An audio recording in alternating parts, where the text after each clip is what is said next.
What is up, everybody? Welcome back to yet another live stream. If it's your first time here, my name's Lewis, also known as MrCameraJunkie, where I remind you to upgrade your skills before your gear. Today, we have an interesting topic. It was chosen by you as far as the Camera Junkie crew. I put out a post earlier this week that I was deciding to see what was going to be today's topic and to see if anyone had anything in mind, and this is what came up. So of course we're going to talk about it, especially when it was asked from you, the Camera Junkie crew. So with that being said, before we get into tonight's topic, which is work-life balance, a couple of things to note. Episode number 73. What? 73 consecutive weeks here on the live stream, 11 o'clock, same time, same place. You know that we're going to be rocking out here at Club Camera Junkie. And let's say hello to the crew that's here. Okay, we got Construction Cronies. He was here early. He was saying, hey, buddy. Glad for you to make it tonight. Welcome to the live stream. We also had James saying, hi, Lewis. No such thing. Stream over. Have a good night. He's referring to the work-life balance. That's a good way to look at it. We'll be getting into that. And here are all the laughing emojis right behind it. Okay. Master moderator, the Paul Duncan, is here as well. Thank you for stopping by. And he's telling James that there is balance. And I agree. There is a type of balance, but the balance shifts, and that's what we're going to talk about, depending on your situation, because everyone's balance is different. Sly is also here saying hello, fellow camera junkies. Hope everyone has had a great week. I have had a great week. I wish everyone the same, and I'm glad to have you here a bit earlier than usual, but always a pleasure. Sammy Superstars in the house. Yep, saying hello to everyone. Okay. Paul Duncan says, FYI, my QR code doesn't read. Well, I had tried it. I think it only works if you are in the app. So this is particular to Cash App. So I don't think the QR code works anything, but if you are within the Cash App application, you will be able to scan this without a problem. But that's particular to their application. Says, excuse me, that was English, Lewis. Okay, James said that he just saw this post an hour ago. Well, that's kind of when the notifications came out. So, and for those of you who asked, I've narrowed it down to a 3-minute countdown timer. And for all of you who watch on the replay, I always appreciate you hanging out. Part of the, I've heard a lot of different ideas, whether it comes to yes countdowns, no countdowns, so on and so forth. But what I have noticed from my own experience is that the people that I follow that do live streams, like for instance Doc Rock, I will get his notification roughly around 2 minutes after the hour. So for that reason, I've circled it to 3 and just said, hey, you know what, that should give enough time for the notifications to actually hit people's YouTube's, and then also a little time to actually allow them to hop in, and then we get things started. Kevin Cox is also here. How are you doing, sir? Saying hello to all. And James says YouTube is a bit slow. Yeah, but that's exactly why we do the countdown timers. At least that's why I do it. It's also to give myself a little bit of time, to get things going, get my head right before we put the show on. Carlos is also here. Says, looking forward to hearing you break this down. Thank you. I appreciate that. All right. Saying, hola, Luis. Hi, Luis. Good evening. How are you doing, sir? Welcome. I'm not sure. Oh, that didn't even come up. Let me make sure that it does. It says, Spazia, let me know your name, because I don't have it registered. I just seen it. I know we've talked before on the live stream, but a name doesn't register right now. So, and that's right. And Kevin's saying, remember to show that like button some love. So yeah, if you haven't done it already, make sure you hit that like button and get things going. It's free and it goes a long way. It's highly, highly appreciated. Okay, we actually have our first question, so I'll probably put a Q on that. Scott is saying Krispy Kremes are hot and ready. Thank you for reminding me. They're always hot and ready, like within 10 minutes of my house, which is a dangerous combination. Me being within 10 minutes of hot and ready donuts. Oh, okay, so that's good news. Sly saying she doesn't work weekends anymore. That's great. Well, like I said, it's always a pleasure to have you here, and to see you here early is even better. Says, I meant the community post asking to your show what your show was about. Oh, okay, that's good information to know. So thanks, James, for letting me know that. And Sammy says, oh, I got a new lens and a great deal, I think. Oh, we'll talk about that in a little bit. Tech for Your Needs is also here saying hello, folks.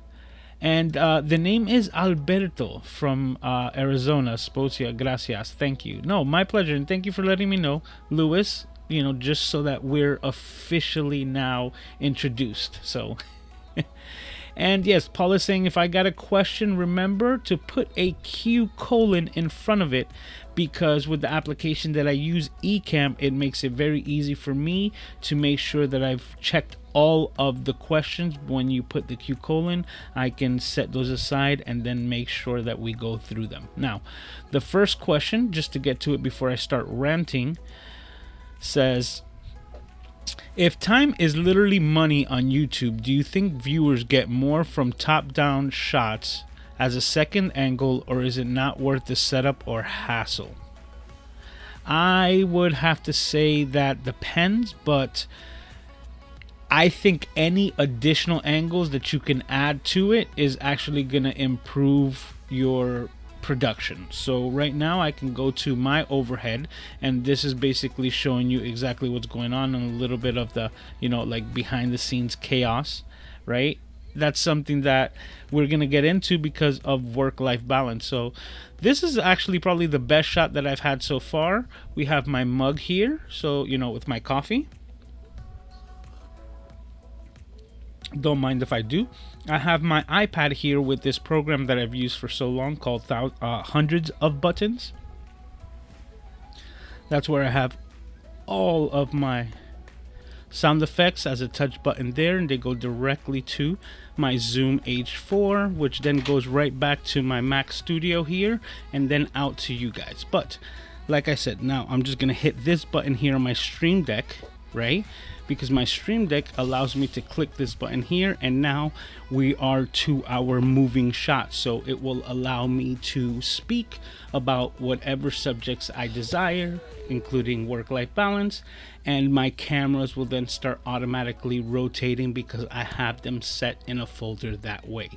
All of this done through the power of Ecamm, but whether it's a side shot here, an overhead shot like I just showed, or the next shot that should be coming over, which is kind of like my sky cam over here, giving you the overhead shot of the entire thing.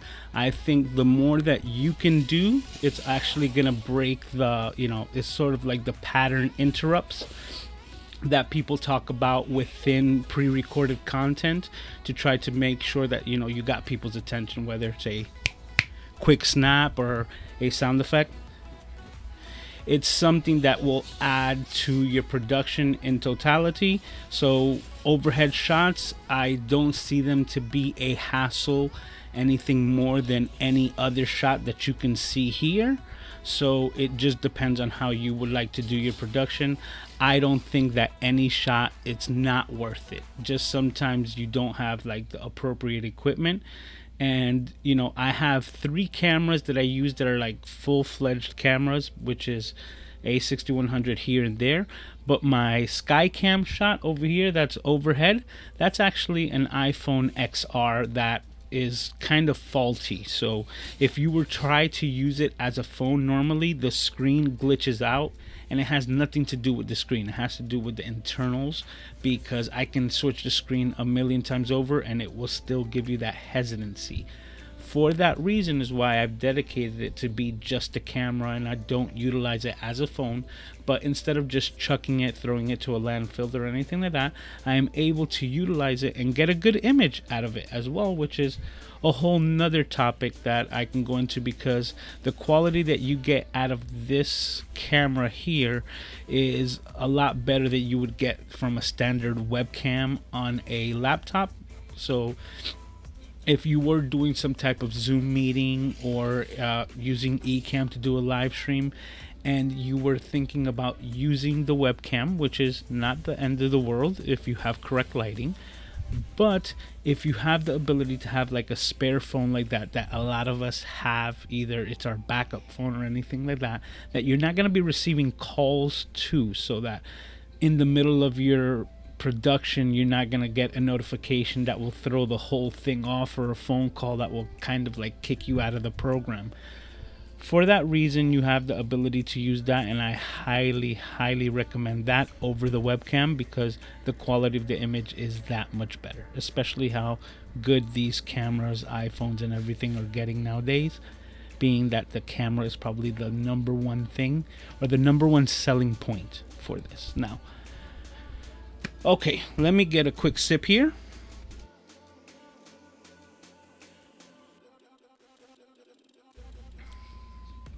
Upgrade your skills. Available at the merch shop at Press and Sew. Information and all the goodies are down in the description. Now, to talk about work-life balance, I would also like to get your feedback, obviously, because work-life balance is very different for each individual. My work-life balance right now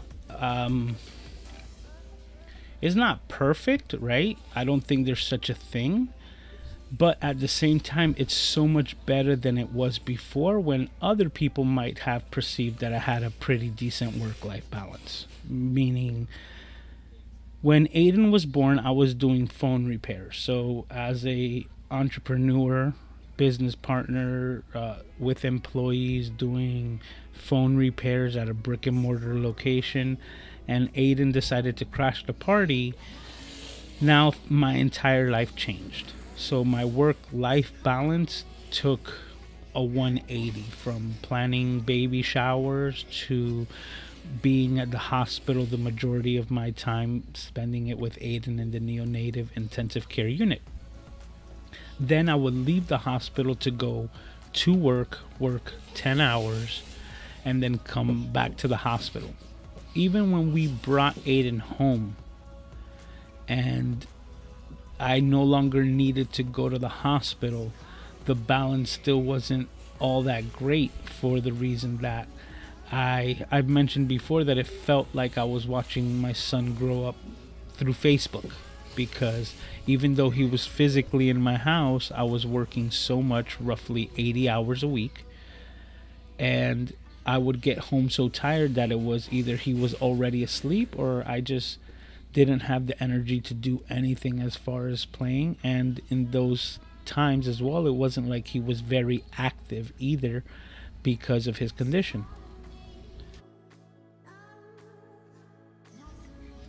At the same time, I was working a lot, and even though the balance was off, and I recognized that, like I said, I didn't want to live my life working and watching my son hypothetically grow up on Facebook within my own home, because I would get home and just get an update from the nurses or my wife at the time to get an update of what he had done, and that was it. So I would just like look at him, a picture of him, and saw him grow a little bit more, and that was pretty much all of the interaction that was available. So with that, and me knowing that that's not the type of relationship that I wanted to have with my son, I decided to make a change, and that's when my work-life balance took a change. That's more or less when I started looking and seeking for creative outlets. Excuse me. One of the biggest reasons is because even prior to me finding this platform and start utilizing it the way that I do, I had already stopped watching television. When Aiden was born, television or that type of entertainment was no longer like, it just didn't mean anything to me. So that's where it comes different, and that's where I was able to find more time than I could have ever imagined. For example, a lot of us do this. I used to do it myself. No matter what happened, we would get home, and after dinner we would sit down to watch a movie to relax. And me, I was a tech guy with DVDs, so I have stacks and stacks of DVD movies. I have CD booklets that I still have them, and I know that I'm never gonna watch those movies again, right? But I don't know, maybe I feel like I'm just gonna gift them to someone who actually would use them, because I just don't want to throw them away. I digress. What I would do was put on a good movie, or rent something from Redbox, or take the time and spend it with my wife at the time, and that would be the time that we had available to spend with each other. And that could consume 2 to 3 hours a night of just sitting on the couch. That was probably the biggest thing that changed for me at the beginning, which was as soon as Aiden got here, television no longer interested me at all in that manner, as far as just sitting there and being entertained. So that freed up 2 to 3 hours every evening, easily. And then I kind of needed to put that energy and that effort somewhere else, and that's where the creative side started, rising up. And that, even though prior I was still I was aware of YouTube, and that I think back at it now, when I used to be doing phone repairs at the shop, where I used to see content creators on this same platform making videos and things like that. And the thing that would always stick in the back of my head was when do they have time to do this? Right? And I was just looking at my own life, saying I'm working 80 hours a week. I have a son in the hospital, and then at the house, I have a wife and relationships to maintain and everything like that. There was absolutely no balance. And yet, because of the chaos, is what allowed me to recognize that I needed to eliminate things that were not necessary. And that's what really started changing in my life when it came to finding more of a balance. Long story shorter, right? Come full circle that I'm no longer doing phone repairs. I went through the cycle that I've talked about before, moving from phone repair to AC repairman, and then back to bartending, because I knew that AC wasn't gonna be the thing for me, right? You just knew it. I got licensed for AC certification, and I started doing air conditioning work, and I was like, even though I'm controlling my time, this is not the job for me, especially here in South Florida, because everything is hot. You're crawling into the hottest part of that entire attic, and then on top of that, as soon as you fix the air conditioning, you don't even get to enjoy it. You have to leave and go to the next hot baking location and do it all over again. So even though it looked good, I was able to start working in that field. I realized quickly that it wasn't for me. So that's when I went back into bartending, because it was a career choice that, I was licensed in. I'm still licensed bartender. Once licensed, never licensed, right? Always licensed, better said. And it allowed me to take a look back, assess things, and see what really mattered. And at that time was when my passion was still to do phone repair, not to do air conditioning repair. So one thing led to the other, where I started my Mr. Fix-It business and started doing mobile iPhone repair. which is funny because that's all part of this story of this work-life balance, right? So now I am working as a bartender and as a phone repair technician at the same time.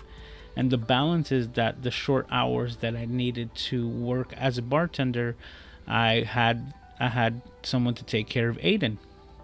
My wife would get home from work, and then she would stay with him while I went out to work the evenings. And then during the day, I was just Mr. Mom, so to speak. I was with Aiden, taking care of everything else that was required within the house and that was required for him. But that felt like a much better balance for me because of the simple reason that I no longer felt like I was watching Aiden grow up on Facebook. I no longer felt that way. I was spending my mornings with him. I woke up with him, and even when I had to do phone repairs out on the road, he was in the car seat with me, and he was just a glance away from my rearview mirror so I can see his amazing little smile. And that's when I came to realize that the time that I was spending with Aiden was my best time, even if it was me on the road with him in the back seat. And I was like, even to the point where I was like, I don't even want to bartend, because I've come to realize that our time is so precious. Our time is so valuable. And because of it, that you've heard me say it a million times, there's nothing that I would do to not spend all of my time with my baby boy. He's a miracle that he's here, and he's allowed me to find a much better center. Not so much balance, right? But a much better core to understand what were the things that valued or were valuable to me. And that's when I even realized that the house that I was sharing with my wife at the time, during the crumbling of our marriage, wasn't even something that I needed. It was to the point where I was living out of my work office, which was a room in the house that was right next to Aiden's room, so that if he were to just whimper or anything, I was within, 2 steps away. I then realized that all the extra rooms within my home were just extra space that I wasn't even utilizing, and was requiring more of me to maintain them and clean them, even though I wasn't utilizing them. So it was consuming a lot more of my time to maintain something that wasn't working for me. And that's when I started taking things off the list, and I was like, what really do I need? Like, what is the bare minimum? And the bare minimum to me, and it's different for everyone else, but I'm very fortunate to say the bare minimum is my little boy. My little boy and me against the world. Everything else will sort itself out. And that's exactly what I did. Started from scratch, started a brand new, and now I share a 1-bedroom efficiency with my son as I rebuild my life to better it for my son. And at the same time, I gave myself the room, right? The audacity to go for my dreams. So at the same time where I quit being a bartender and I went to be iPhone repair technician full time, is what led me to where I'm at today. Because as a photographer, videographer, schooled through many years, that's actually what I went to school for, fortunate enough, like broadcasting and things like that. It rekindled my passion, because I wanted to actually get better footage, better video, better photography, better photos of what I was doing in the iPhone repair space, so that I can better market myself to create an even better experience and business with Mr. Fix-It. And with that, I mentioned before, I went to my closet and I pulled out my camera. And when I pulled out my camera, I started using it, and it was a perfect like combination until the day that I broke that camera on accident. And that led me down the road to, I need to purchase a new camera. And with the purchasing of a new camera also brought on, as me being older, consumer reports. And consumer reports will then bring on me researching a lot of different things. And I fell down the rabbit hole of educating myself on all the technology when it came to photography and video that I had missed in pretty much the previous 18 years because I was just focused on other things, putting my own passions on the back burner. Now when I come back to this, right, and coming sort of full circle, a lot of you have followed me up to this point and know that currently I'm working with Ecamm. Oh, I'm even wearing the shirt, so shout out to Ecamm, right? I am the Ecamm editor. I was able to establish my presence on this platform here, have an amazing community of camera junkies that come out and hang out with me on a weekly basis, and slowly but surely I am putting the pieces together to find that balance. But at the same time, it's really hard for me to turn things off for this reason. When I was a bartender, I knew that I had set times to be a bartender. When I was a phone repair technician at the shop, I had set hours at the shop. And even when I was doing phone repairs from my vehicle, I was still the one in control, scheduling the times that I would hit the road.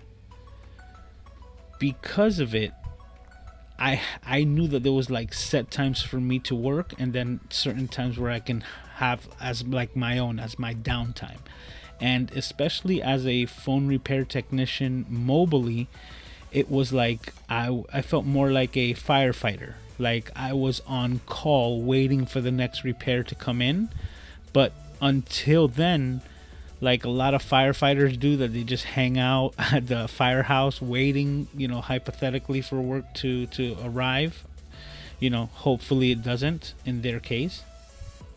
I was sitting here doing the same thing and enjoying all of the time that I had with my son, making sure that I was present for his life experience, so that when he wakes up, my biggest goal is to make him smile and to keep that smile. And we can get into this conversation another day, but he's surprising me more and more, especially as of late, as far as being comprehensive and communicative with me. It is just amazing things that, like, he's just he's starting to, I guess, blossom, and I'm super excited. Who wouldn't be, right, for their own child? But at the same time, going back to it, I was able to now spend all of my time with Aiden, and even when I did need to do a phone repair on the road, he would be with me. So it was like Aiden and me, like we say in Puerto Rico, uña y mugre. That's like two peas in a pod, so to speak. And I wouldn't have it any other way. I sit back and I look, and I'm grateful for the ability to have spent like all of the time that Aiden has had with him. But the reason why I mentioned that is because even in those situations, like when I was not in my vehicle actually doing a repair and driving, I was off the clock, right? When I wasn't at the restaurant serving drinks, I was off the clock. And when I wasn't at the shop and I was home, I was once again off the clock. And that allowed me to differentiate the time that I had for, or delegate the time for the different things. And like if back then, if I felt like, hey, I wanted to play a video game tonight just to entertain myself, I would. And right now it is totally different, because the things that I would do to actually unwind, right? The things that I had to have fun was actually create content on this platform, is create content on YouTube. So now the problem lies is like, when are you off the clock? Because when you decide to become a full-time content creator, the balance has to be within you to know, am I putting too much or too little? But at the same time, it's kind of hard to, and in my opinion, it's kind of hard to put too little, because how we're having fun while we do it, we would engulf the majority of our time just doing it because it's fun. So then that really could leave you in a debacle, right? In a conundrum, so to speak, to say, what is my off the clock time? Because if I would clock out from the shop, repairs, AC, bartending, whatever you want to call it, I would come to YouTube to then entertain myself, to edutain myself, right? Learn while having fun. And then it blossomed to an amazing community, so many amazing friends, people that I speak to on a weekly basis. Tom Buck, Doc Rock, like I could just start naming names, you know, like Paul Duncan. I think I probably speak to Paul Duncan on a weekly basis more than my family. But and that's when it's really hard for you to separate work and life, because there's this weird gray area where you're like, am I really working, or am I having fun, or is it both? So now, if it's both, when is your downtime? And that's actually where I'm at right now. And I would love to get your thoughts on the situation, because I feel like I have an amazing balance. The balance that I get to wake up every day and spend the time with my son. And I spend all day, I know you've heard him in the background, you know. And that is what matters the most to me. So now, if I had nothing to do, right? If I had no job whatsoever, I would most likely be watching YouTube videos, edutaining myself. But now I have the ability to wake up in the morning and do something similar, which is create content for the same platform while I consume content from the platform, and get paid for it, because I am editing for Ecamm. I'm editing for side projects. I should be editing for Gigi. She needs to get me that music. So Gigi, if you hear this and you're watching this, you know, ball's in your court. Get me some music so I can make that video for you. But at the same time, I am doing exactly what I want to do, which is the dream of a lot of people, which is being a full-time content creator. Right now, my full-time gig is to create content for Ecamm and for myself. And what that has allowed me to do, right, is provide for my son, start establishing the foundation of such an amazing and bright future that I see. But there's no inclination in me to let go of the gas. And at the same time, I guess the way that I can say that I'm finding balance, right? Work-life balance, is that I have dedicated my Saturday nights to the Camera Junkie live stream. This is something that not only do I enjoy, but I find value. I feel that I provide value, entertainment, and how can I say this? Well, even though that this is like, I guess what I'm trying to say is that I've made it a part of my life, and it is such a big part of my life, right? That this is where I can find the consistency and say that the Camera Junkie live stream is where I find my balance, is where I'm able to communicate with all of you amazing people, see you in a weekly conversation in this environment, and then at the same time I'm able to be consistent so that no matter what happens, my life won't unbalance my work. I hope I was able to convey that correctly, because I mentioned it, I think, even earlier today to Doc Rock in the Gold Members group, that I haven't been able to create as much content as I want for my channel, because my plan was to create a piece of content and a live stream weekly for the year. That is my goal, and the numbers, I'm gonna still try to work them out, right? Because I'm gonna try to double up and then start doing some bulk recording, but that's a whole nother conversation for another day. Even though I had these goals in mind and I haven't been able to meet them, I haven't been beating myself up over it, because of the simple fact that the situation did change. It's not like I'm sitting here just twiddling my thumbs. I am still creating content for Ecamm. I am still upgrading my skills. I am still doing the same things that I would do for myself, which is very interesting, but with other people's content. I mentioned this before, that if I wanted to become the best chef in the world, I would need a variety of different ingredients.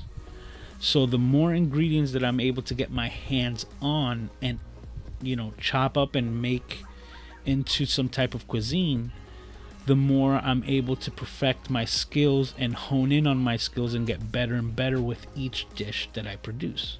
Well, it got to the point where I could only create so much of my own ingredients. Yet I am getting a boatload of ingredients from so many different other sources that allow me to still do exactly what I love to do, which is create content.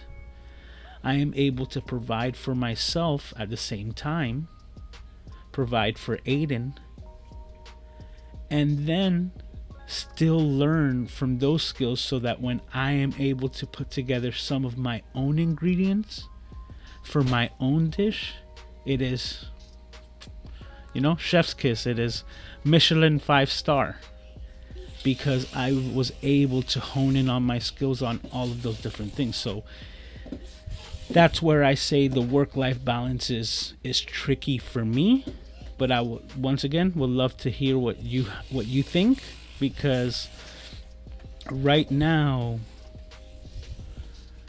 I'm not sure if you would consider it a balance, because I spent so much time creating content and on the platform, but I also have the ability to spend my entire day with my son, so that if he needs anything, because he needs it all the time, and he just says like, hey dad, like he comes up to me now and he lets me know like he wants his cartoons changed, or he needs different things, and he'll just come and he'll just like tug on my leg and let me know and make me aware of his needs, which is one of those things that he's been doing as of late, which is amazing me. But he's making me aware of his needs while I'm working. And the fact that I'm able to cater to my son in that manner every day while I'm still able to work and produce, to me, is the absolute best balance. That is to me. And I feel like I am on this platform all the time, whether it's a Zoom meeting, a call, a conversation, a communication, a response to a comment on one of my videos, someone communicating, answering emails, doing so many things. And that has nothing, that is not even mentioning what I have going on behind the scenes, right? Like the things that are coming up on the horizon, the work that I'm actually still putting in for myself. For example, just to bring it up and kind of like bring things before I start getting into the comments again. One of the features that I do here on the channel weekly is Cities Gaw, channels that I think you should go and watch. Okay, with that being said, let's bring up today's Cities Gaw, which is, let's see if I got this correct. Let me open this here.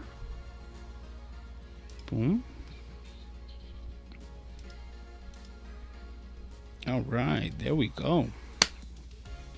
Dan Courier from Creator Fundamentals. Now, if you're a creator and you're looking to level up or monetize your content creation, Dan is the man. He's actually very specific or particular to a lot to do with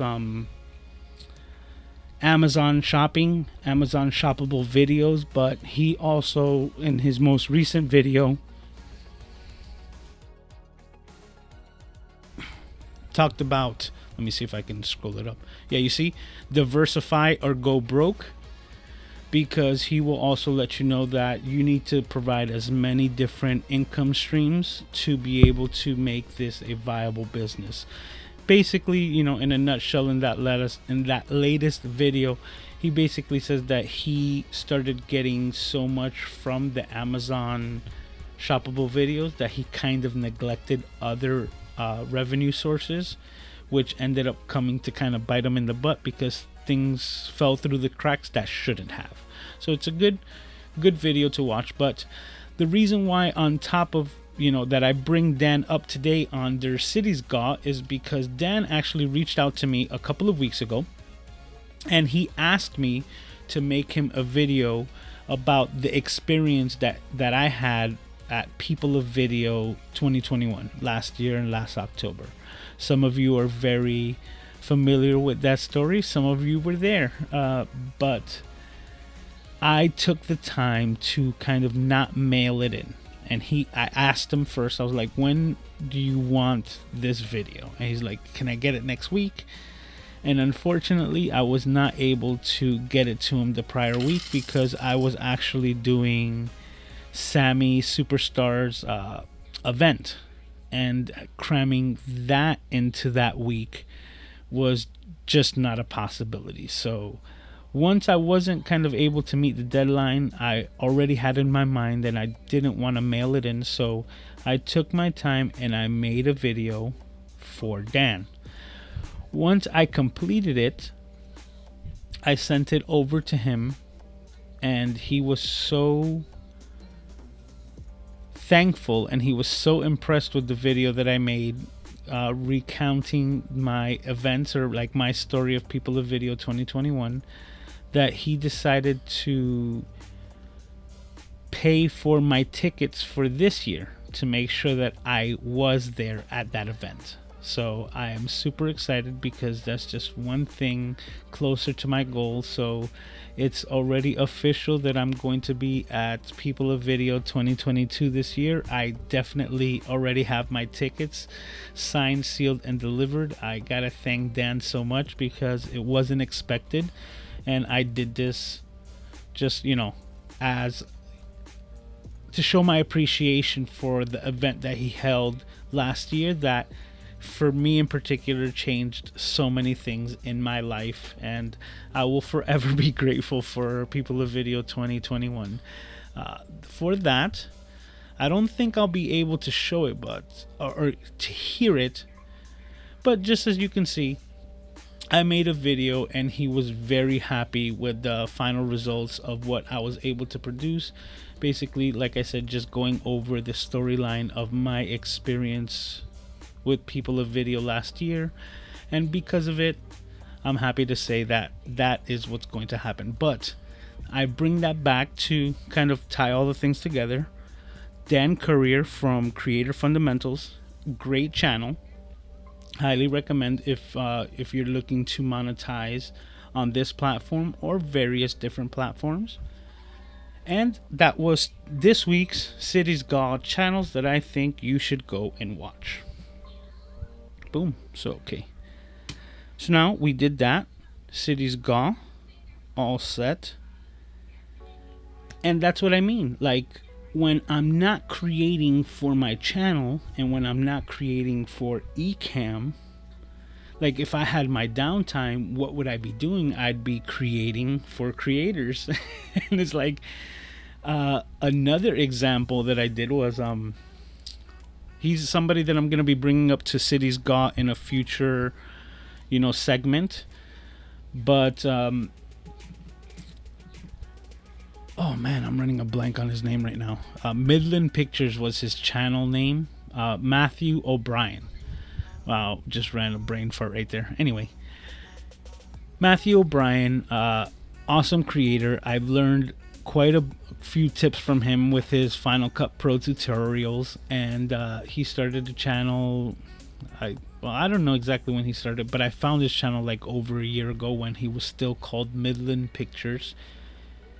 I found him when he was like around 1,000 subscribers. He's like at 10,000 and climbing right now. But there's a couple of things that he says within his, within his friends and his live streams, which is you got to chop the broccoli, right? And that's a reference that he uses towards editing and cutting the files. You got to keep chopping the broccoli. So with that, just partaking in his live streams ended up becoming or establishing the broccoli squad, right? Like of the editors, the people who understand the reference, because as soon as he said it on his live stream, I messaged him through the chat and I was like, are you referencing that Dana Carvey Saturday Night Live skit?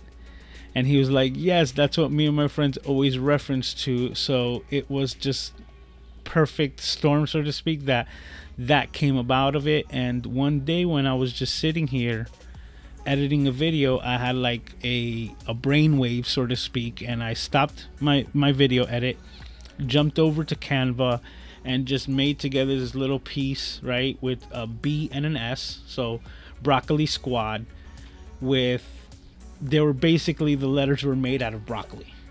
So I made the letters out of broccoli because I thought that the B would look like the bubbles of the broccoli, so to speak. So I put it together and it was just a spurt of creativity, and I sent it over to him and it was really cool. He put it as a community post on his channel, so it was that was just like super interesting. But that's exactly what I mean, that regardless, when I'm taking my downtime and stopping work to do something else because of that creative spark, I'm still within the platform. I'm still sending a file over to another YouTuber, another content creator. And that's why I said that I really don't think that I have that type of balance, but I feel like I do, because I spend my day with my son. At any time during anything that's happening, if he needs, I stop what I'm doing to take care of his needs. And a lot of times during the day, I'll let you know that he's my biggest distraction. He's my biggest and my most favorite distraction. He'll come and he'll just start smiling at me, and I just have to stop what I'm doing to grab him and play with him and kiss him and hug him and enjoy the time that I have with him and make the most of it.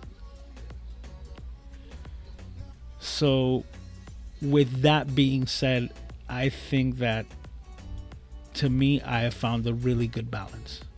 I have found an amazing community. I get to work creating content, which is something that I love to do. And I get to do all of that while spending the majority of my time with my favorite person, Aiden. Thank you for listening to me through that. Hopefully you found something valuable on my ideations of work-life balance and my own personal experience. Each person has their own experience and how they determine the things that are valuable to them. But just know, in my eyes, that if you are pursuing your dreams, your goals, and you are actually spending the time with the people that mean the most to you, then I think you got yourself a good combination of work-life balance there. So with that, I'm going to go back to the crew and check everyone out. Let's see where we're at here, because I've been speaking for a minute. What? That was probably like one of my most put together without a break chunks. I don't even know, because sometimes I even did 3-hour live streams. Let's check this out. Okay, Mr. Sarkeesian's in the house. How are you doing, sir?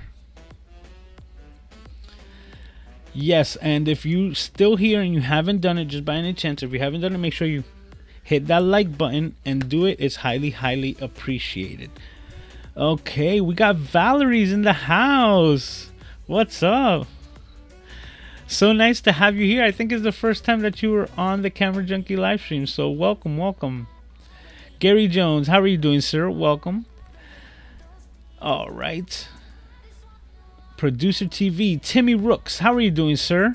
Says, good evening, brother. Glad I was finally able to make it. Well, always a pleasure to have you here. I know that we're talking about work-life balance because there's always a lot of work and a lot more balancing to be done. James says, drinking on the job. Absolutely. Talking about that, let's get some caffeine in me.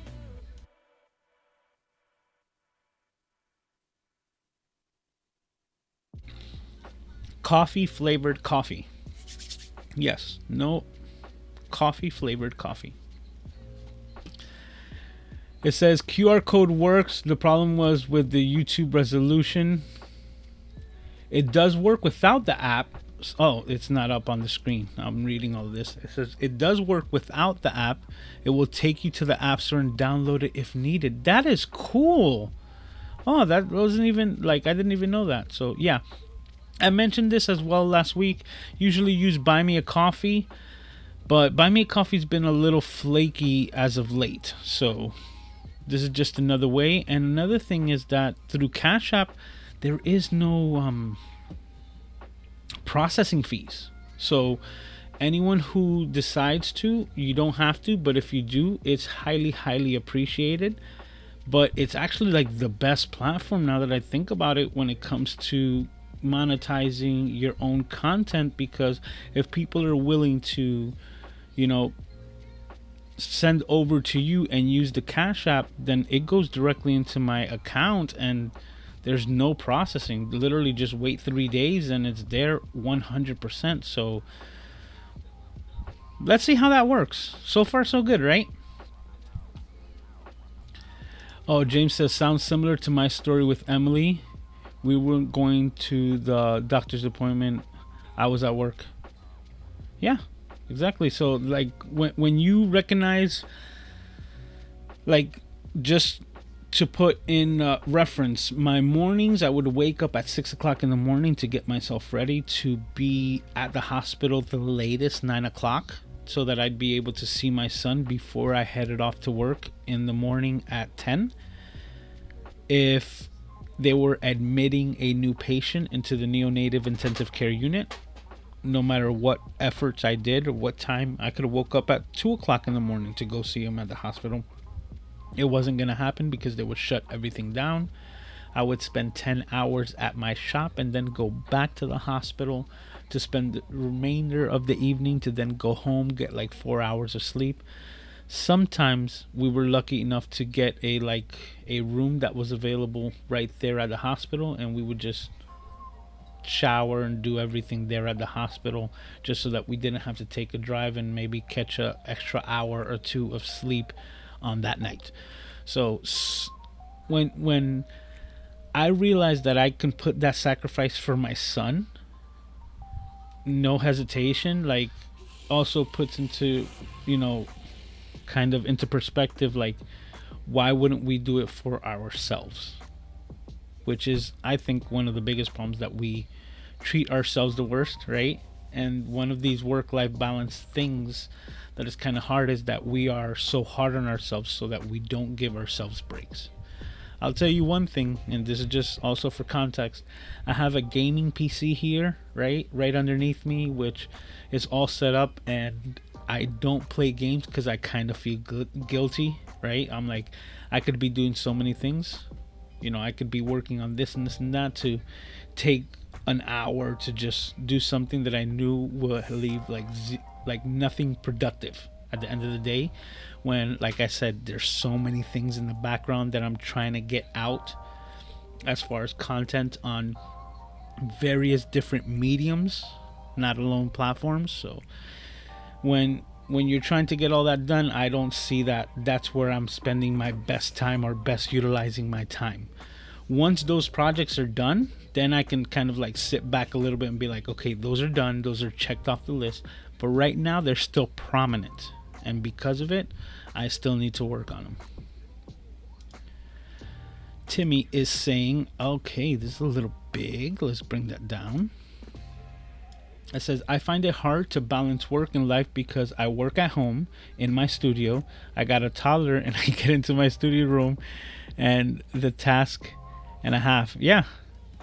And that's exactly what I mean, because when you're here all the time, this is your work location, then it's easy for you to take a break from it. Like, let's say something is like, let's say Aiden gets into something and I need to make sure that he's not making a mess. I stop what I'm doing and I'm able to take care of that. But then at the same time, you don't have like that hard break, like I mentioned before, like that I'm off the clock, I'm out of the workshop, I'm out of the bar, I'm out of the car.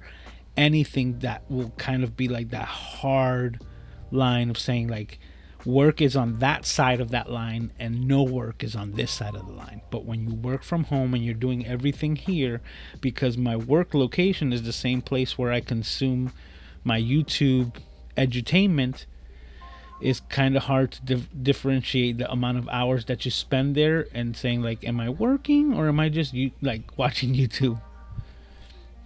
Scott says, I stopped watching television 14 years ago. Me, I'm on 6 years. Tom Bizzles in the house. How are you doing, sir? Says, oh, great. The wise and master of gear, Tom Buck. And he's over here saying like, yo, unagi. Okay, so Sammy's saying wow over something. John is in the house as well, saying happy Saturday night to myself and the crew. Randall also was able to make it. Thank you for stopping by.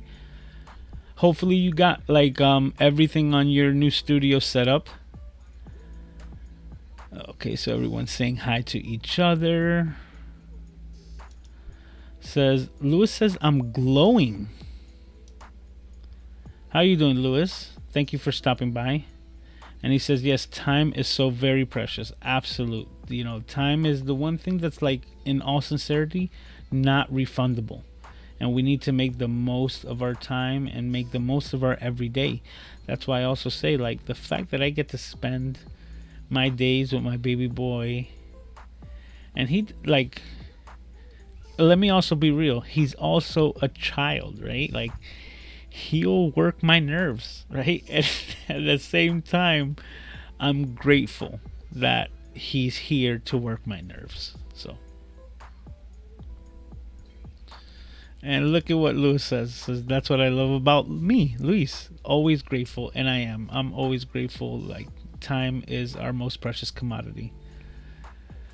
Valerie says, this is such a beautiful story. You're an inspiration to dads everywhere. Thank you for sharing this. it's my pleasure. And once again, thank you for stopping by. It's so cool to have you here. Says, wow, you are humble and you deserve everything. Well, I hope so, because anything that I get is to better the life for my baby boy. So right now I'm doing everything in my power, and like some people say, burning the candle on both ends to make the most of the time right now so that I can vacation in the near future, right? So and he says, see Sammy. Sly is saying hi to Lewis as well. Valerie says, I'm absolutely on my way. You're doing your passion. Thank you, thank you. Lewis is saying he's honored to hear my story. Well, I'm honored to have you listen, sir. Like I said, I'm thankful for all of you amazing people here. You guys rock. You guys make my Saturday evenings like so amazing. This is something that I look forward to every week, right? So for those of us here within the crew that know Doc, right, and that we look forward to his live streams, like, you know, I feel that those of you who are here, you know, wait for my live streams on a weekly basis in a similar way, and so do I. Like, that's what I find so amazing, that this is such an amazing part of my week, that kind of like no matter what trials and tribulations could be coming through the week, I always know that I have my Saturday night live streams with my camera junkies to look forward to. Okay, says, wow, Lewis, we have similar story. I'm a full-time caregiver of my mother, almost 90 years. She is in my stream studio 2 steps away from my stream desk. Yeah. And Valerie says, Ecamm for the win. Absolutely. Where can I buy Camera Junkie merchandise? Do you have a designer for it yet? Yes, that's actually one of the other things. Like, I've been ironing out all of the details, but there should be a link in the description with a green check mark that says Camera Junkie merch. That will take you straight to Press and Sew. Right now, you have the availability of 3 different colors of my Upgrade Your Skills t-shirt. And you can also find the mug.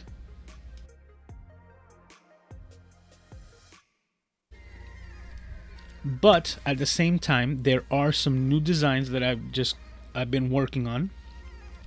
One of them is a term that, if Tom is still here, I was working on it because he was the one who's like, yo, that's actually like really cool, which is photographer. So I have a design where a shirt is just gonna say photographer, so anyone who wants to, you know, like represent fun plus photography in photography, then, you know, I think that that should resonate with a lot of, you know, videographers and photographers alike.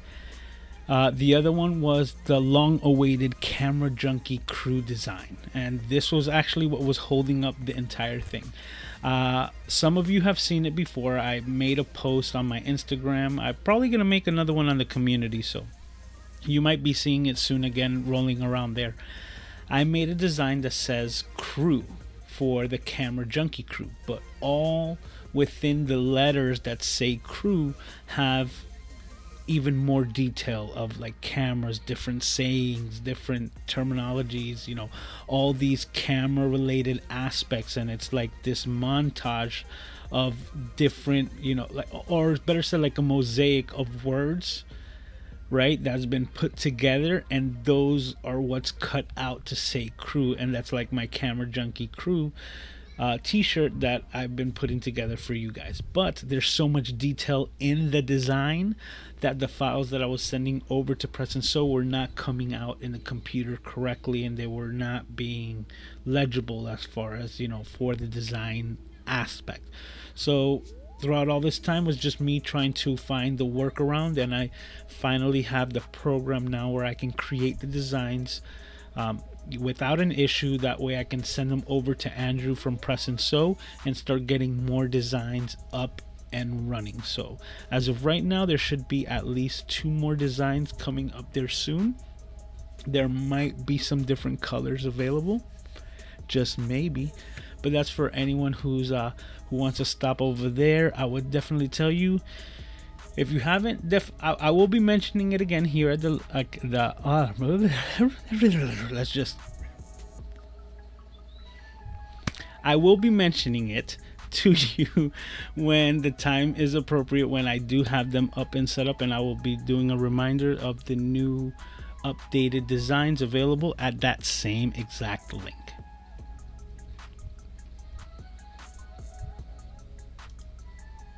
So Sly has the Sly merch that I love. Says Lewis, this is how you are so present and grateful.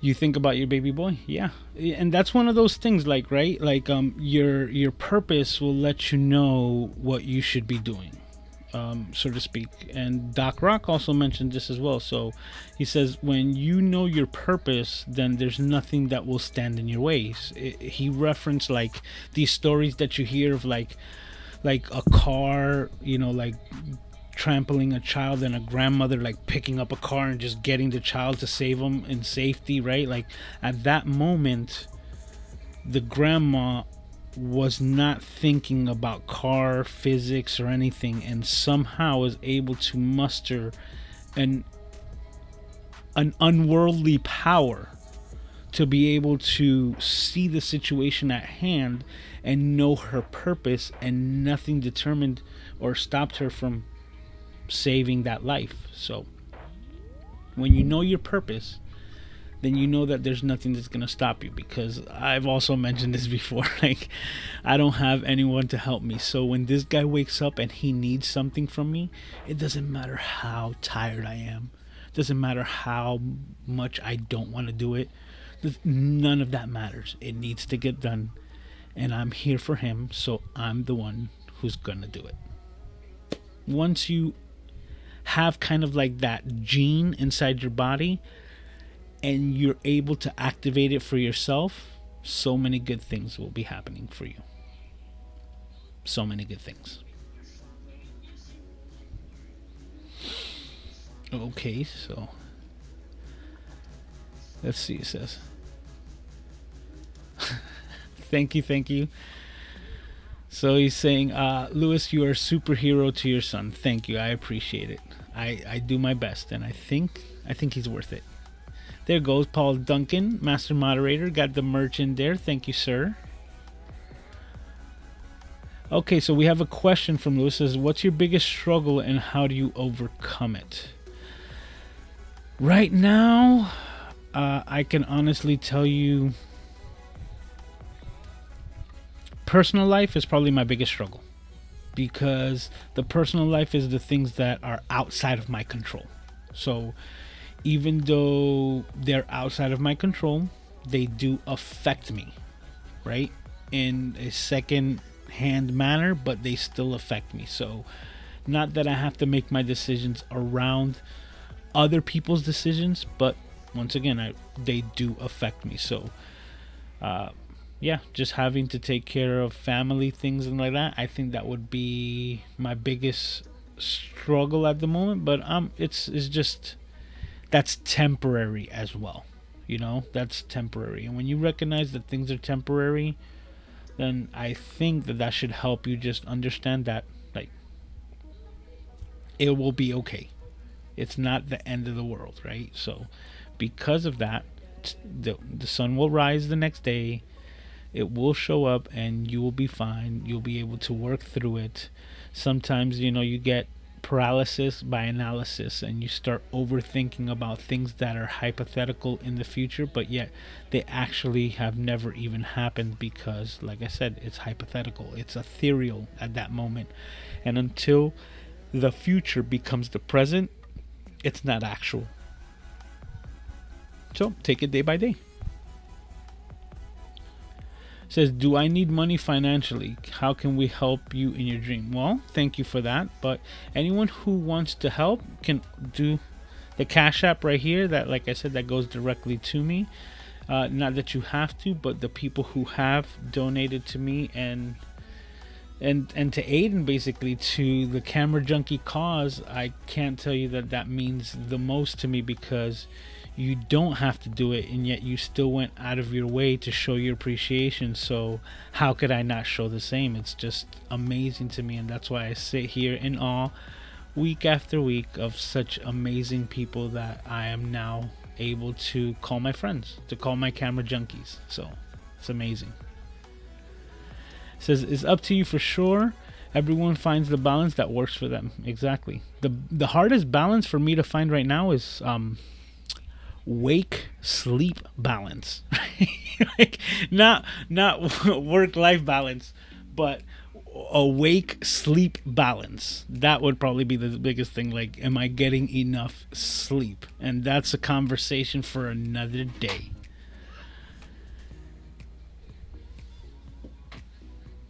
Says Lewis, how did you know when you made it and was full-time? Well, right now I am a full-time content creator, but technically I'm not working full-time in content creation. I am, because I have clients, and some of them have allotted hours, some of them are project-based, but at the same time I kind of don't, right? Like, I'm either working on client work full-time, but then I'm working on my own channel on my downtime. But the biggest thing has to do with my finances, which is true. It all has to do with how, or the saying is, living within your means, right? As the beginning of the conversation, when I realized that the only thing that I needed in life was my baby boy, I even brought it down to them saying, like, literally, what do I need? And I was like, I need Aiden, and I need my vehicle so that I can continue to do some repairs to continue to provide something, if anything. And then I said, okay, what is my car payment, so on and so forth. As of right now, I'm no longer in car payments, so I finished paying it off. It's my vehicle, so on and so forth. So when you start eliminating expenses, you break it down into a budget, and then you start seeing what is your monthly cost of living. What is the bare minimum that you need to survive? And if you can make that your bare minimum about a third of your monthly earnings, then that's when you're already in a pretty good position when it comes to your finances. Because a third, or if you can get it to about 25% of your earnings, of your income, that is one of the better ways to actually start finding financial balance, because your entire income is not spent on food and shelter. But it's also good to know that if you had to hunker down a couple months, you also knew what was your bare minimum. Because when I was doing phone repairs, a little bit felt like that when it came to like the winter. It was like I had to stockpile during the summer months, because when winter was coming, like, there was no crops. And it was very much like that in the phone repair field, because as soon as Black Friday came around, everyone stopped fixing their phones because they're hoping to see if they're getting a good deal. And even after Black Friday, they would still wait all the way till Christmas to see if old Saint Nick might hook them up with the latest smartphone. And if they got the new phone, then that's when they would hand down their broken device to another family member. And then they would call me to get that repaired starting the new year. Or they didn't get anything at all, and then they would call me themselves for the repair. But straight from November, December, crickets in the phone repair field. And it was year after year. It was not like anything. It's just you learn the patterns. So once you realized that, then you knew you had to kind of like save for those winter months, and knew that this was like the bare minimum that you needed to survive. So I guess putting those things into context is a good way to start, understanding your finances. But once you're able to do that, then you can set your number just the same way. And once you start making money that exceeds that amount, then just like right now, less and less I have to do phone repair. And because of it now, content creation is paying the bills compared to phone repair. And that's also an executive decision that I made, because I've pushed over that business.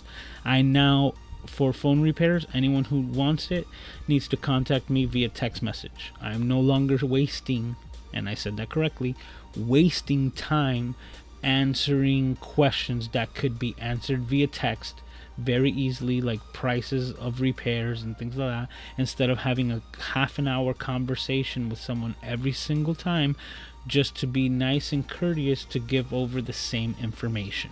When then they would be like, oh, that's the price, let me see if I have insurance. Oh, that's the price, let me see what I'm gonna do, let me see if I can find someone cheaper. And it was a lot of time that I could not get back spent on the phone catering to that community, which now I don't have to. Now they're gonna have to cater to me a little bit more if they want my service, which is, if they still want it, then they have to communicate via text message and schedule everything ahead of time, because my time is valuable. I do value it very much, and the time that I spent with my son, extremely valuable. So I'm not just gonna, waste the time that I have to enjoy with my boy here, all willy-nilly, just taking a road trip for 45 minutes to a location and have them cancel on me. No more. So now I'm full-time content creation, because it's able to pay my bills and still give me the ability to manage my time in the best way for Aiden and myself. And that's when you knew you made it, when you're able to meet the goals of your finances and check those things off and be like, I've gotten to the place where I no longer need anything else, and I'm able to sustain my lifestyle like this. Now, I don't live extravagantly, but that's all part of it. That's all like knowing, living within your means. So now I'm trying to become, a better version, a more minimalistic version of myself. Even though I'm a camera junkie and I have various cameras, I actually feel like I put them to use. I put them to use a lot of times. So, I still put them to use, because even though I'm not using them for the live stream or anything like that, I can just go right here and just grab my Fuji. Boom. I can click in here and I have to turn it on, but turning it on, clicking in here, looking at my photos, I can go and I know that I'll be seeing photos of Aiden right away, because that's who I take photos of with this camera. So I go show you. I always put them into use.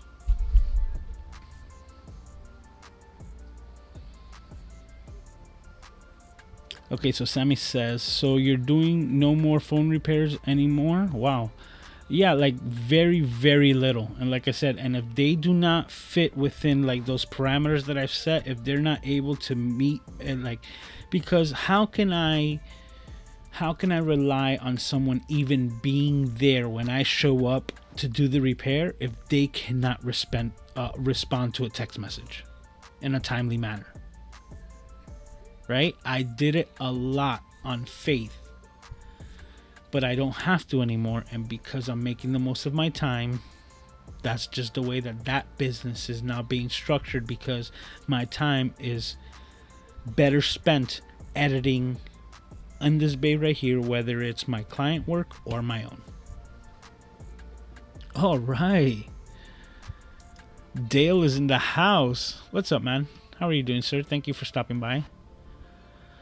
Okay, so Sly says, I found that YouTube content creators are some of the nicest, most giving, and most humble people around. I would have to agree. Even though I'm still small, everyone has been generous helping me out. Absolutely. And this is the crazy thing. I think it also has to do with, once you start creating content on this platform, you realize how hard it is to do it.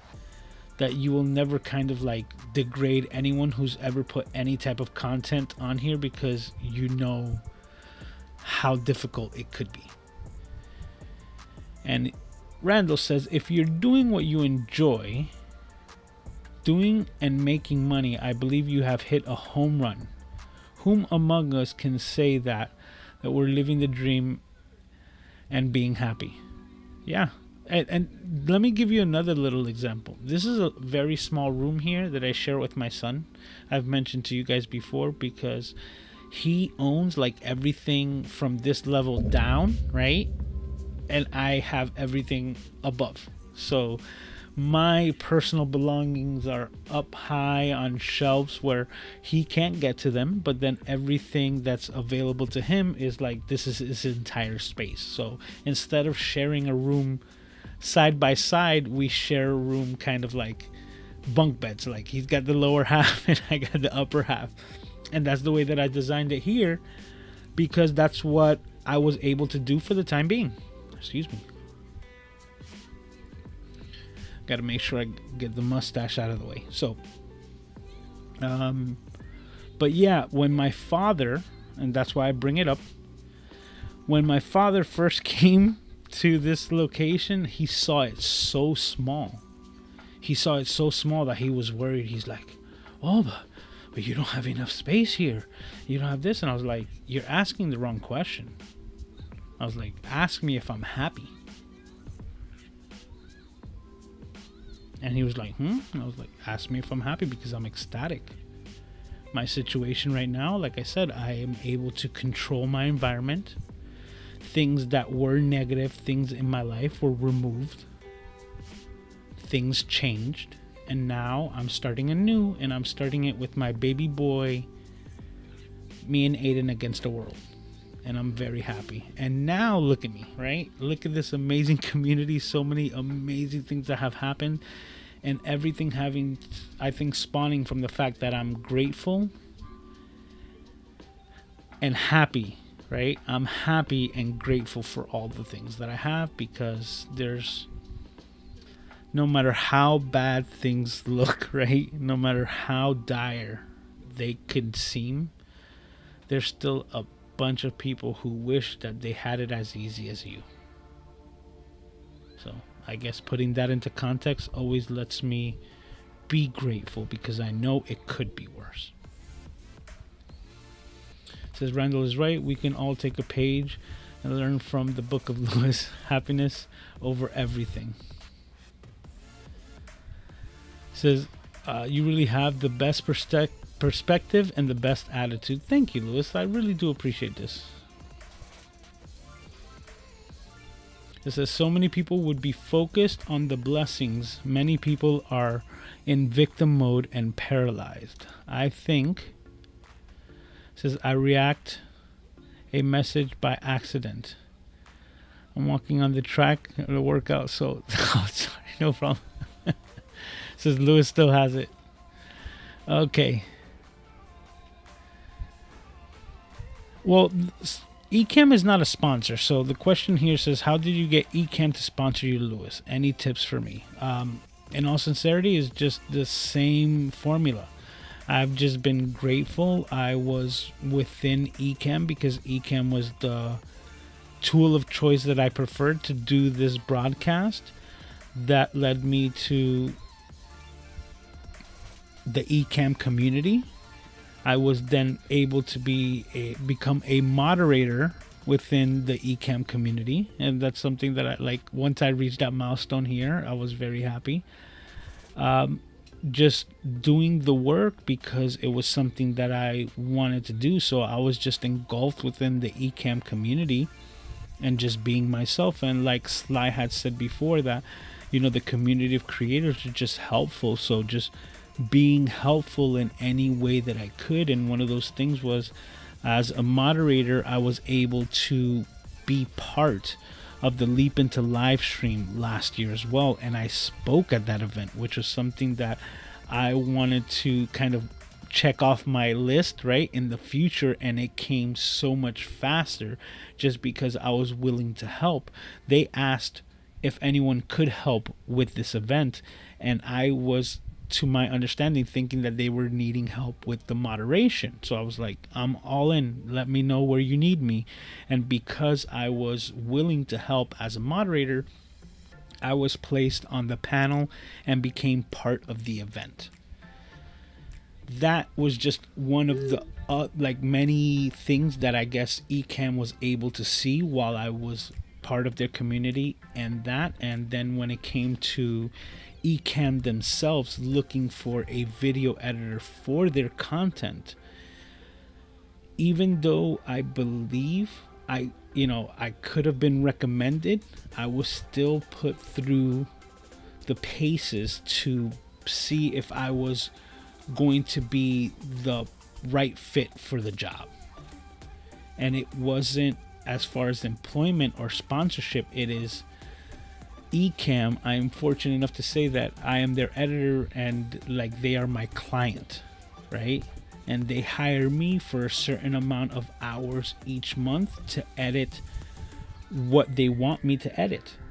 And like, I could be in the middle of an edit, and then they'll hit me up and be like, something new came up and we want you to shift your hours over, or your time that we're paying you for, over to this project so that we can get that out faster. And just being in communication with that team is just amazing. So once again, I'm very fortunate to have them as my first client of my editing and production company, but at the same time giving me the ability to set the foundation to establish that as a legitimate business, so that I can get other clients as well in the future and provide the same service that I'm providing for them for other people, and build this system exponentially. Because the way that I see it is that I'm going to get to a saturation point myself with my edits, where all of my allotted hours for the month are going to be consumed. And once I get there, the next client will inherently have me hire my first editor under my wing, so that the work that they will be paying for and coming through will not really be done by me, but will be supervised by me, and kind of like given the last final, like, je ne sais quoi, right? Just to make sure that everything is up to par, because it will still be under the MCJ, MrCameraJunkie Productions umbrella. But at the same time, if the client is gonna establish a relationship with their editor, because each client, each person was gonna have their own different style of videos.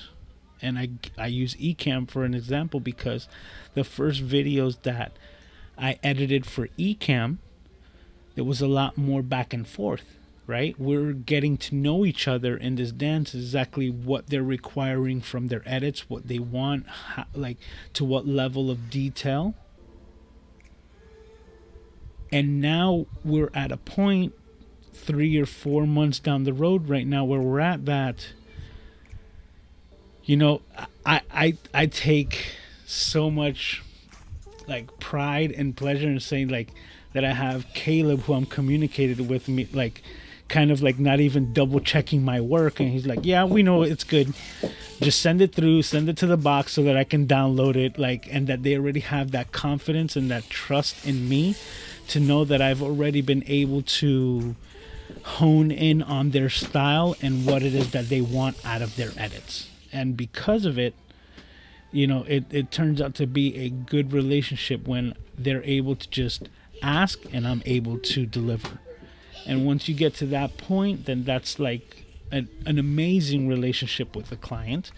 And like I said, once I reach my saturation, I would need to hire another editor to establish that type of camaraderie with the new client that I'm hiring. But because of that system and that ladder system, it allows you to scale, and hopefully one day, not hopefully, just I'm being a little, modest, but in the future it's going to get to the point where my time is going to be completely allotted to managing the slew of editors that I have dedicated to particular clients, allowing me to establish a business and also create for the community that I love so much, and help out content creators in the future, because I'm gonna have a flock of editors that will eventually move on and do similar things themselves, through freelancing and things like that. So just many options. So the future is bright, and I'm excited.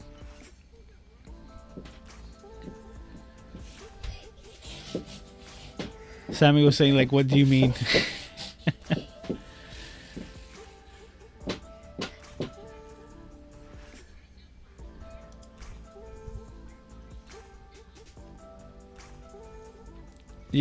you see, Randy was right. So, yeah, Sammy, I appreciate it, but like I said, it's just a little,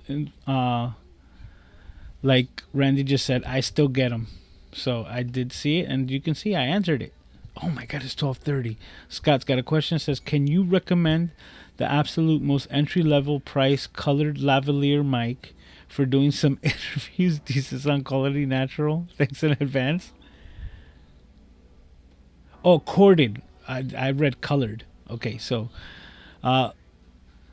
let me do some information for you, Scott. Let me look into it when it comes to it. If you can let me know what your price range for this lavalier microphone is, that would be a lot better, because there's lavaliers that can, corded lavaliers that can go upwards to $1,000 because they're completely professional, 30-foot like cable XLR plug-in directly. So there's a lot of options. Let me know what device you're looking to record with this lavalier, and I'll be able to shoot you over a message with, with a little bit of info. Says Peter Gregg does it all the time. Okay. Okay, so we're still talking about that message, but I'm just going to skip through all of those. You guys have seemed to have worked all that out. Says Lewis is also responding to Scott, saying, I'm using a budget $50 mic from Amazon and it's really good. I think it's called the D-Noise or something. But what's your budget? Yeah, he asked the correct question. What's your budget? What are you looking to spend? What's your max? So that you can get the best quality out of it. Yeah, because you see, look, Slide just mentioned that as well. It says, Charles found a really good one for under $15 and he made a video on it. I'm going to pull mine out right here. Slint. Let's see this. See? Slint. But these corded lavalier microphones, just so that I could explain, right here, mentioned before, you see TRRS. So that means tip, ring, sleeve, meaning that they're designed for the newer type of phone connections that have the microphone into it. So that's the type of lavalier that this is. But because of it, I was able to get an adapter from TRRS to TRS so that I'm able to use this microphone on any type of system, whether it's a smartphone or like my DSLR cameras or my mirrorless cameras that have the 3.5 RCA 3.5 millimeter headphone jack. I paid either $20 or $30 for this Slint pack, but it came with two lavalier microphones. So if it was $20, it's like $10 each, and they sound good. Especially, they sound, I think, a little better with the cell phones because they're designed for it, and I think the noise cancellation that's built into these, iDevices helps out. But regardless, they still could give you good sound, and I think the hardest thing is for lavaliers to be done live without like an audio strip or some type of processing, because they miss some of the deep end, right? But if you're using it to record yourself on video, that then you can take the audio and equalize it a little bit, even if it is using it with Alphonic and just audio leveling it so that it's uniform. Lavaliers, even the $15 one, should be very good. It says, oh yes, Sammy, I was wondering, how do you reach out to brands like Ecammer sponsors? Well, Lewis, honestly, when it comes to reaching out, shoot an email.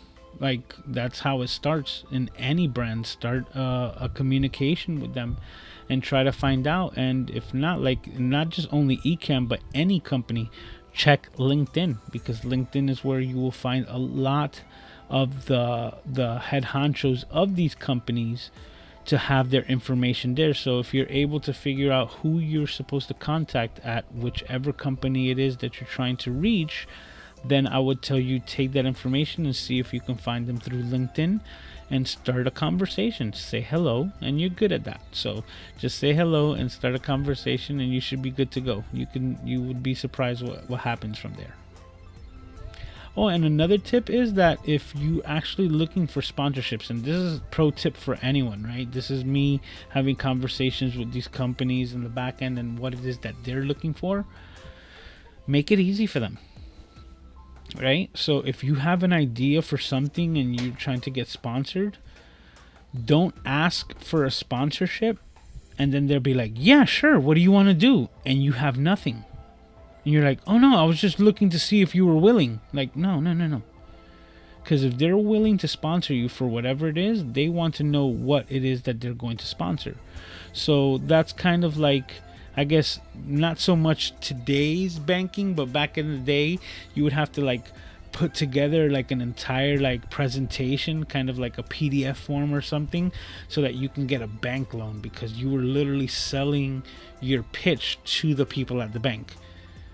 It's kind of like that the same way. If you're able to put a package together and say, hey, look, this is my idea, this is what I have going on, this is what I'm planning on doing, this is how many videos, or this is part of the series, whatever it is that you're thinking about doing, if you're able to convey that information to them and say, and I would love for you to be a sponsor on this, and they have an idea of your vision, that's a lot, like that's more than halfway there, because you're making it easy for them, and all they have to do is just kind of like give you the green light, and they already know what they're gonna get from their sponsorship. So think of things like that, be proactive in these things, and that will get you a long way.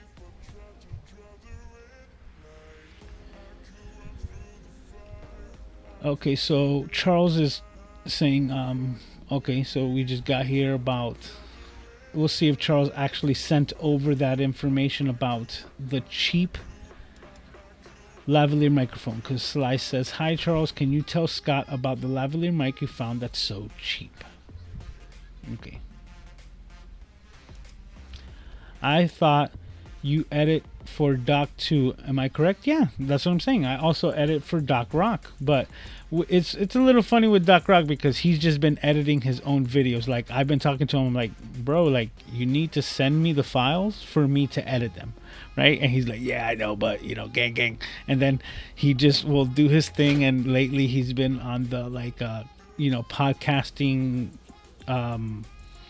aspect of it, the Creator 50. So he's establishing things as well and leading by example. So because he's editing videos as well, but at the same time it also helps him be more available for other types of events, right? Like he just did the audio workshop with Ecamm. That's because, you know, trying to take as much off of his plate to help him out, you know, be productive in other areas as well. Thank you very much, sir. I appreciate it. Melanie made it, says I'm late. Hi everyone, how you doing? How far back am I on these comments? Oh my god. Oh, straight Miss D in the chat. Oh. Guys, I'm gonna have to skip some of these messages because I'm falling so behind. This is your awesomeness. Thank you, sir. Thank you. Question: have you moved away from using Buy Me a Coffee? Not so much. Like, I think they separated for me. Like last week, nothing was working, so I really didn't know what was going on. Even to the point, like, I always put my posts on Buy Me a Coffee as well to let everyone know, like, the topic and the time. Well, not the time, but the topic of the weekly live stream. And I've been using it since I started there. So it was just like congruent that I had my post every Saturday. And last week, nothing was working. Like, I was just opening it up and it was telling me, like, page not found, 504, error 504. And I'm like, okay. So I don't know if it was forced to be moved on, but at this point, I think, you know, like, I was just thinking about it. I was like, I think Cash App is a better deal, right? Instant with no fee. Like, I can choose a fee if I wanted to. If I wanted to get my funds directly into my account, and then I could just, like, pay, you know, a percentage to have it there immediately. So, you know, even in case of emergency, it's something that could be done. and the fact that, you know, that's what they would charge as far as processing goes. This Stripe and all these things, right? You know, you do the buy me a coffee, but I always chose to take the hits as far as the like processing goes, so that I would never put that onto, you know, the camera junkies, because the way that I see it is like, you're being so gracious enough to send, you know, a coffee over my way, right? Send me $5. It would be kind of like shady to have you pay for the processing fee as well. So I'm like, absolutely, and whatever I get, you know, I'm grateful for. But at the same time, the Cash App is direct. I'm gonna see if they have a widget, right? Because that would be cool, so that then you can see it, you know, appear on screen just the same way, so that I'm aware of, like, you know, if somebody's sending something, because that's kind of like the little thing that I don't have. Not having the widget, I can't read who's doing anything, if at all. But it seems like a better deal. Like, no processing. If, you know, it could just build up, and if I wanted to utilize the cash from Buy Me a Coffee, I can use it right from their card or through the app. And if I wanted it to go to my bank, I could send it over there, and it charges absolutely nothing if I wait like 2 to 3 business days. And I'll tell you the truth, the times that I have sent it over and just say, yeah, you know what, don't charge me, take all the time that you need, right? Send over the $25 when you need, and it says like 2 to 3 business days. And I think it's more like a scare tactic to try to get you to do the instant transaction, because either that or that there's so many less transactions that actually need to get done that get sent in the old slower method, that they're able to go through them faster. And I think the most that I've waited was like 24 hours or something, like, you know, depending on the exact day. If it's the weekend, it will literally wait, but if it's like Tuesday, it usually is in there by the next day, Wednesday. So even though they tell you 2 to 3 days, it's usually like a lot faster.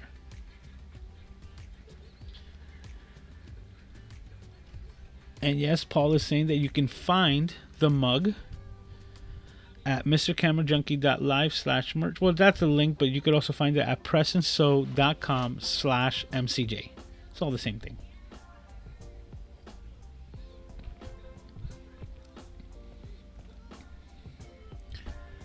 And James says that that link is broken, so that would be my fault. Thank you for letting me know, James. I will be checking it out, because those are my pretty links. Those are my rebrandly stuff.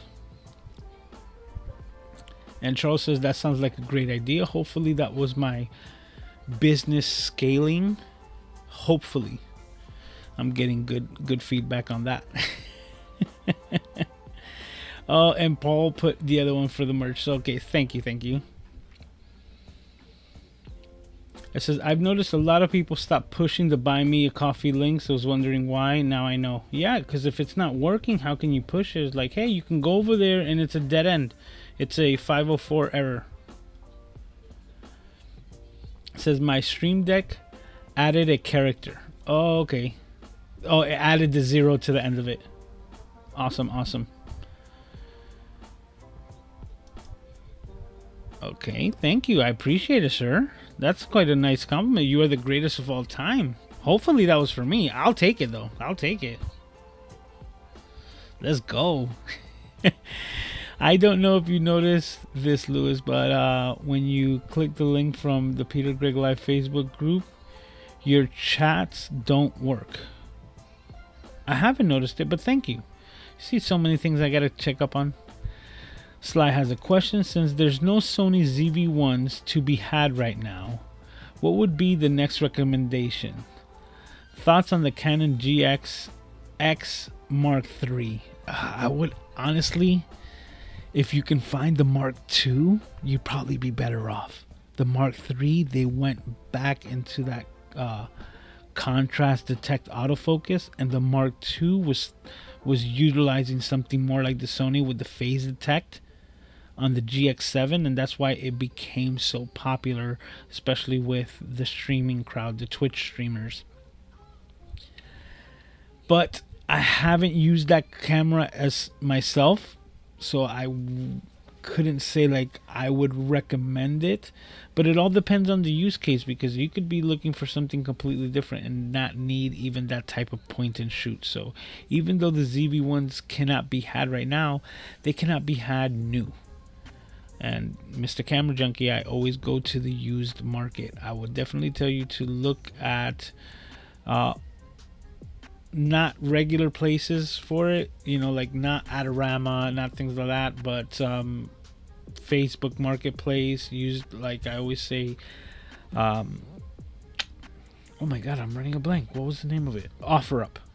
You know, OfferUp and different applications like that. I get alerts on Sony cameras all the time right now, which I'm like, yeah, no, like they look interesting. Unless it's a no-brainer deal right now, I'm kind of holding off, because I'm looking to establish myself in different aspects. So right now I'm pretty good on cameras. If there's a no-brainer deal, of course I'm gonna go over it, but right now I think I'm pretty good when it comes to cameras. Yep. Says, yeah, do you have any experience with vlog or studio cameras? Action cameras seem to be the best option, but what do you think? Like I said, it all depends, but you guys have to be a little bit more specific. Like you're saying, like, oh, I'm looking to do vlogging outdoors in this type, and then I would probably have a couple of questions like, are you looking to be walking and talking while you vlog? Or are you okay with like going to a park and sitting down and putting a small tripod to get the shot or to get the information out for your vlog? So there's a lot of little nuances there that I would still need to ask questions to make a better recommendation. Says, the live stream is the new therapy for 2022. On both ends, sir. I actually think that one of the reasons why I loved the live stream was also just like we are always hanging out in Peter Gregg's. You know, you have that connection through the chat and through the community right away, so it's just awesome. It says, I'm currently taking care of my grandma. My heart goes out to all the caregivers.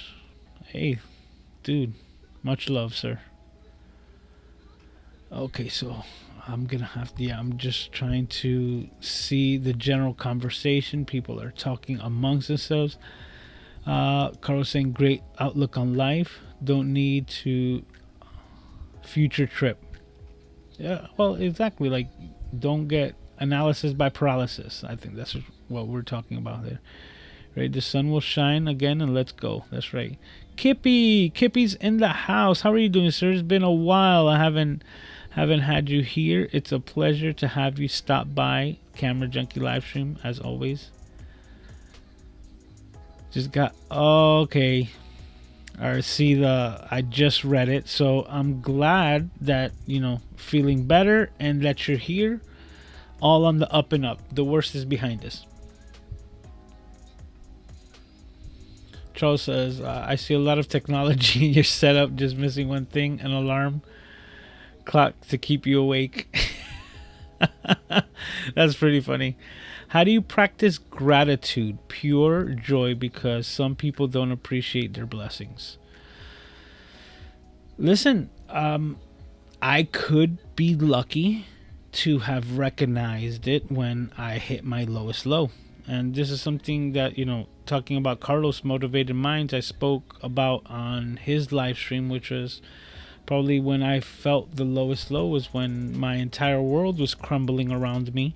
Everything that I had worked for was not panning out, including my marriage, and I was served divorce papers in the process of selling my house, taking care of a special needs boy without having a clue on where to go and how to move forward from that spot.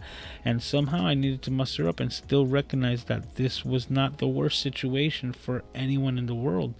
That at the end of the day, the primary things that I need to make me happy is that little boy's smile.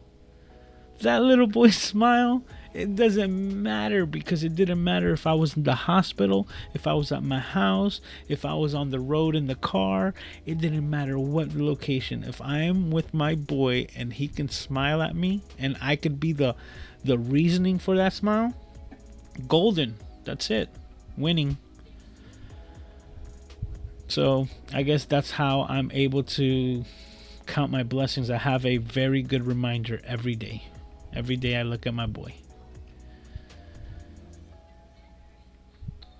It says, actually, a reason for the rise of depression and anxiety is poor work-life balance. We need to be intentional before our brain and our body lets us know when it needs balance, i.e. anxiety, panic attacks, etc.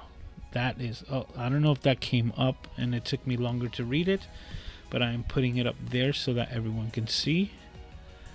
And yeah, and that's the whole thing. Like, we talk about that, but we need to pay attention to our bodies a lot more, right? Because our bodies tell us everything that we need to know. And people are like, but anxiety, I'm like, yeah, that's why you have these panic attacks. But I'll tell you one thing, nobody has to tell you when you're hungry. Nobody has to tell you when you need to go to the bathroom. Your body will do that. Your body will say, I'm thirsty. I'm hungry. Oh, this needs to come out. Like this. All of those things are natural inclinations that your body will let you know. So why do we stop listening to our bodies when it comes to our noggin? You need to pay more attention.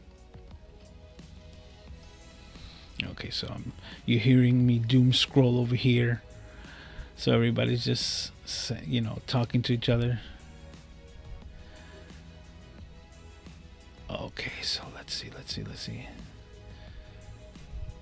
Says, amazing story. I would love to interview for my show. What email can I communicate with you? Send it over to... Well, actually, you know what? Shoot me a message on any other social media platform, but you should be able to find my link to my email right within the same... I'm mixing it up, so I apologize.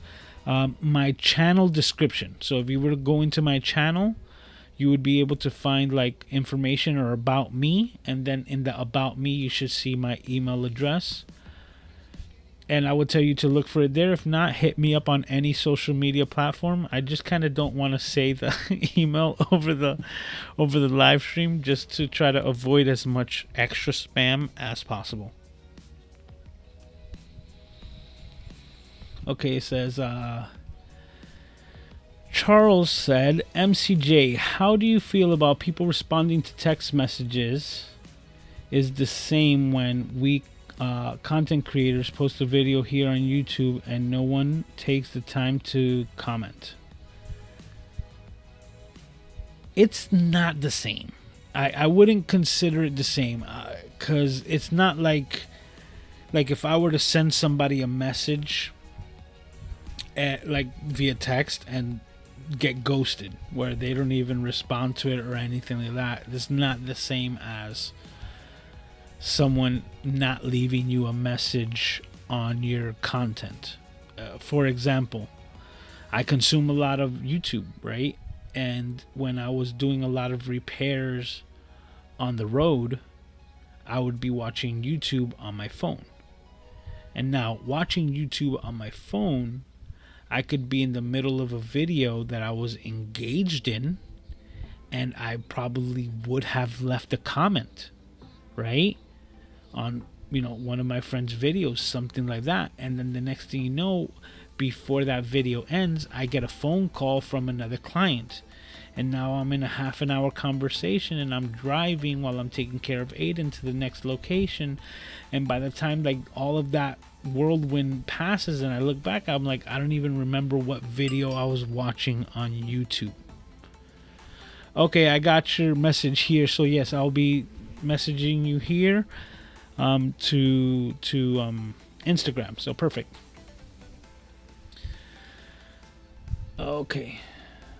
So that's kind of like where I see the difference between a text message and a comment. Okay, so it says, okay, so we're still sending well wishes to Kippy. Oh, wow. Art Carrasco. Art! Oh, okay, hold up. That's not even coming in above. Why is it doing that? Let's check this out. Hold on. Let's put this up. Yeah, that's where you're supposed to be, above the message there. Okay, anyways. He says, what up, MCJ crew? First live I catch in forever. But yes, as you can see, Art was the one who actually responded with today's subject. So thank you, sir, for the inspiration. It was a great talk, and this one's already, we're at 2 hours, and I'm just trying to catch up. Paul says, Ecamm is an incredible company. Yes, and like headed by incredible people. Ken, Glenn, Katie, Caleb, that crew over there, and Doc Rock, of course, but that crew over there, man, those people, they rock.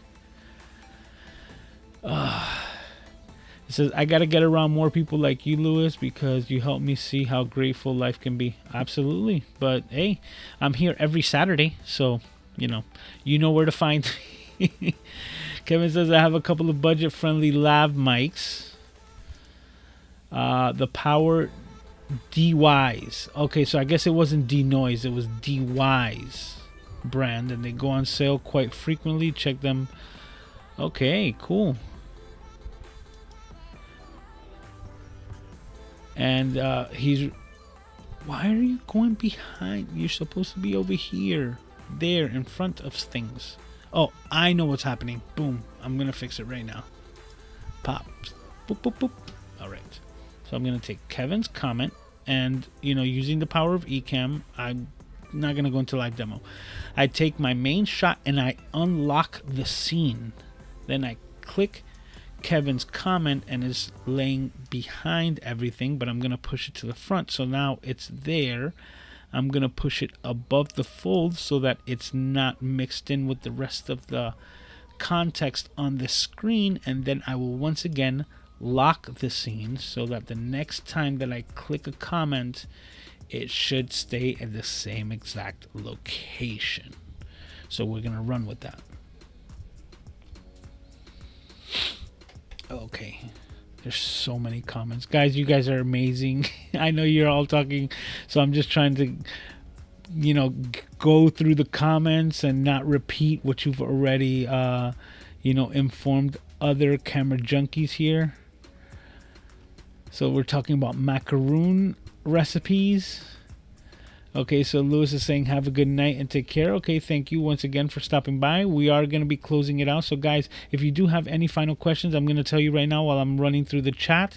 Put them in now. Please put a Q in front of it. If you so happen to have one, I am going to search for them right before I close out. Charles says, need to take Aiden to see Bad Bunny. It's great and funny too. I'll tell you the truth. I am Puerto Rican, just not the biggest fan of Bad Bunny. Just take it or leave it. In this case, I'll leave it. It says it's better than B&H Photo for equipment, for used equipment. What is?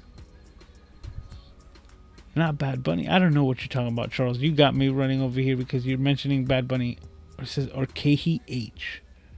So I'm not sure. Okay, I'm getting some Discord messages, I think. Let's see where we're at here. What? We're checking out Discord at the moment. Oh, I'm getting some beeps, but I don't see anything going on. I'm just going to leave that alone. Okay, so everyone's saying goodnight. Yes, it is getting late. It just realized it's 1 a.m., says Sammy. Yep, it's 1 a.m. Well, that's a good thing. So if you can't tell that you spent 2 hours here with me, then I think I did a pretty good job. It's kind of like when you finish the movie Titanic and you're like, it's been 3 hours. It didn't feel that way. It's a good job. It says, so that's why you're not comparison to others, because you're focused on your baby boy. Also, you could only compare yourself to yourself. You know, when we're talking about content creation here on the platform, I also mentioned this to Doc Rock. I see other content creators as co-workers, right? So if you were to start a new job, right, the only thing that other co-workers could technically have over you is seniority. It is just more time on the platform. And once you understand that, then you're just like, hey, you know what? All I need to do is hunker down and pay my dues, and maybe eventually you can get Employee of the Month, right? So if you look at it that way, in that type of mentality, and don't think of other content creators on the platform as competition, but more or less like co-workers, and saying like, hey, you know what? You've been doing it for a while. What tips and tricks might you have to better increase your production here in this company? And if you think of things like that, it's perspective, right? When you think of things differently, you can get a much better outcome. Charles is saying it's so early at Club Camera Junkie. Oh, man. Oh, thank you, Kevin. Kevin put my about page on there. Appreciate it. And the email is on the page as well. So thank you, thank you. He said, Kevin was saying that I was noticing that the messages were not in front. It was very odd. Yeah, that just has to do with it. I think it had to do more with my switching cameras. That because that wasn't the prominent thing, and whenever I switch cameras, sometimes in a particular camera it was going behind the overlays. But I'll look into it, because I just made those cameras on the quick before just started the stream. And yes, and if you're still here and closing it out and you haven't hit the like button, please make sure you do so. Highly appreciate it. And I've reached the bottom. Oh my God, we've done it. It is 1 o'clock in the morning. Okay, Lewis, that's why life is looking out for you. Thank you for sharing your amazing story and inspiration. Thank you for streaming on Saturdays. Sir, highly appreciate to have all of you amazing people here with me on a week in and week out basis. And guess what? We're closing out tonight's episode, but that only is going to leave the time and space available for you to enjoy your week and be right back here next Saturday, 11 p.m., same time, same place, hanging out with the Camera Junkie crew. What we're going to talk about, I'm not too sure, but there might be a post asking you what you would like to talk about next Saturday. So if you have an idea, or you're watching this stream on the replay and you have an idea of what next week's topic could be, make sure that you leave it on there, and I will do my best to answer the questions of my community, because you guys rock. So as always, thank you for your time. It is our most precious commodity, and it is so highly precious that I cannot be overjoyed for all of you amazing people who spend your time here with me. This is the place where I love to be, and that's why I'm gonna be here next week. So please take care of yourself. And Kevin said the crowd goes wild. Lewis reached the bottom. Yes, we reached it. We did it. Mama, I made it. Okay, so guys, you guys are awesome. You guys, such a big reason why I sit here with a smile on my face, and I can't wait to do it all over again. So with that being said, take care of yourselves and each other, and I will see you next time. See you in a week, guys. Well, that